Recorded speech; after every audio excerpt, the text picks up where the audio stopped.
This is my take on a high-ranking tier list for Vanguards only. We hit GM, and this is like top 500, one above all, what I expect from the very top of the game. First one, best character in the game on the Vanguard side still, and I hate it with a passion, is Groot. That was unchanged in Season 2, in my opinion. Kind of a miss. And the only problem, and the reason he still is up at the very top, is my dude, they removed Bucky's ability to have unlimited ammo, so even less ability to burn those walls. That's a bummer. You have to change your team comp up to handle this. If you don't ban him and the enemy team is running him, you have to run him. The second best tank in the game, Magneto, bro. Still has his meteor, still has his shields and his regular shield, and his damage is still strong, right?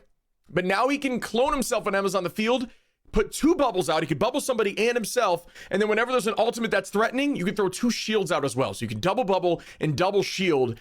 And not only that, when a Wolverine finally gets the tackle on you after you use your cooldowns, you can now press V to go invisible for a millisecond to float away from Wolverine and split into 2. He was just more to his kit. They added more to his kit with the team up. He's still the best shielding tank in the game. Emma is so good. I love her. I think she's so fun. Her ult is incredible. Her choke slam, the burst from that is obscene, highest out of any tank. It can one-shot backline. It's one of the few tanks that have the ability to instantly take out a backline hero or a dive hero like Spider-Man if you play her properly. A diamond form strong, note you're immune to CC. And your ultimate, you're also immune to CC. You can't be Wolverine ulted while you're ulting. You can use it as a counter as well. And the ult's incredible, dude. Hit the high ground so that everybody has to look up at you and shield up, and the rest of your team just has free ran on everybody. Cap is really, really strong right now, but he struggles a little bit into Emma, which is the reason that I don't think he's like busted, because Emma can really mess with him. Like if Cap is really a nuisance for your backline, what you need to do as Emma, which sometimes Emmas don't do, is you just need to babysit your supports, and then whenever he dashes in, you chokeslam him, kick him into a wall, and then he's at 5 HP. But he's still incredibly strong right now. Cap is super annoying. So I'm gonna say I'll put Venom up here because Venom's dive is still really incredibly strong. His ult's still good. There's no major changes to him. He enables Spider-Man. That dive combo is really annoying. And at the highest rank, they say dive isn't that good, but I still hate dive. I know that everybody in other ranks also hates dive. Dive is really strong, dude. It's fun. It's incredibly fun, and I love playing Venom. But going against a really good Spider-Man Venom combo is really annoying. Emma can kind of help, but it's still annoying. You need to go like triple Vanguard or triple strategist if you want to counter it. And it does help. Triple strategist is really good into dive.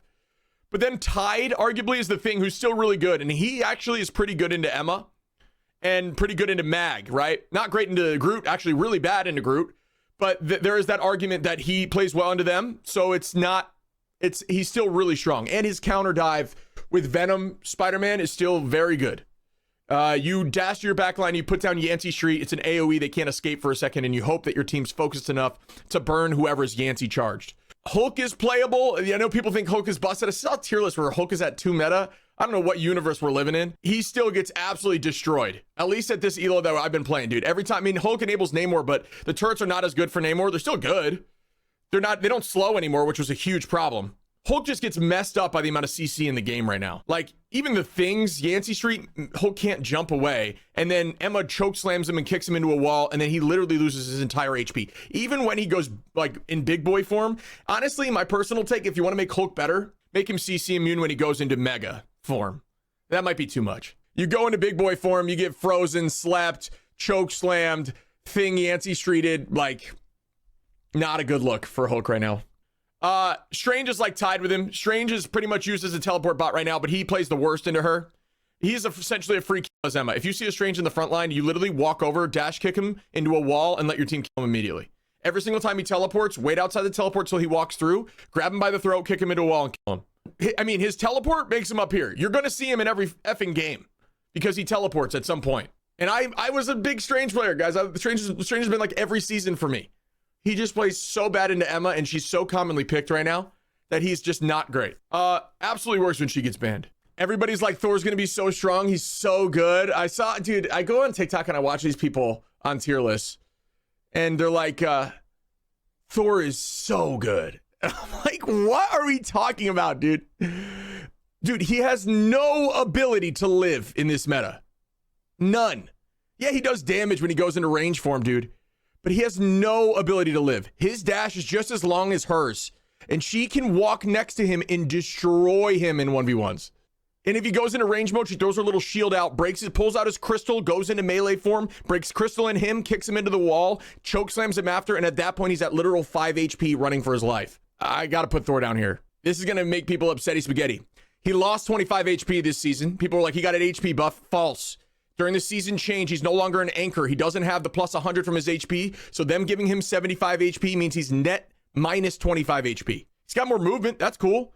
But movement doesn't really matter when I'm choke slamming, kicking him into a wall, CCing him, stunning him, sleeping him, freezing him. There's some really strong pennies that I know in the game. Penny got a big buff, like a big buff.